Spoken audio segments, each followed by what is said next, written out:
Matatandaan ninyo noong katatapos ng eleksyon, nanalo sila, napaupo sila, June 30.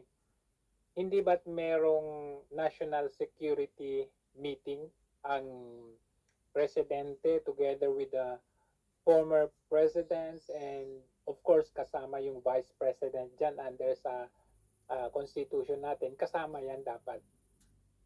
Ang tanong, at ito rin yung tanong ni VP Sara, hindi nga ninyo inimbitahan si VP Sara sa unang NSC meeting at sa lahat ng NSC meeting. Ngayon, ano ba ang importance ng National Security Council meeting? Pag-uusapan, pag-mimitingan dyan, yung about sa status ng ating bansa. National security nga eh, di ba? Lahat yan, including economy. National security pa rin yan. From the economy to the peace and order, national security pa rin yan. So, ibig sabihin, meeting yan ng pangkalahatan para sa bansa natin. Ang tanong natin, bakit hindi imbitado, bakit hindi isinama ang Vice President during that time? So, doon pa lang, ayaw ninyong makatulong or makaambag ang Office of the Vice President dahil hindi ninyo siya isinama kung ano man ang pinagmitingan ninyo, kung meron man. At syempre, meron siguro kasi naipadala nga ninyo si uh, Pangulong Duterte sa dahig eh. So malamang yun ang isang reason kung bakit hindi ninyo isinama.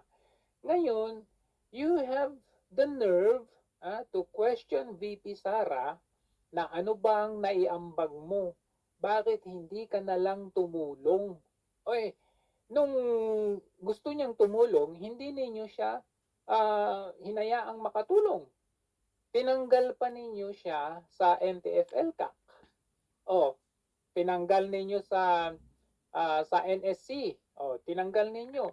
So, una pa lang, kayo na mismo ang ayaw makabahagi ang Vice President, kayo na mismo ang unang ayaw makatulong ang Vice President. Sa tuwing aalis ang Pangulo, hindi ba ang automatic na caretaker ng bansa natin is yung Vice President? Ginawa ba ninyong caretaker ang Vice President doon sa 27 trips ng Pangulo? Hindi, di ba? So, una pa lang, ayaw na ninyong makasama at makatulong si Sara Duterte. Ngayon, meron kayong guts na sasabihin, oh, ba't di ka na lang tumulong? Ba't para kang bata na hindi ka na lang tumulong? Di ba, meron kayong audacity na magsabi ng mga ganyan?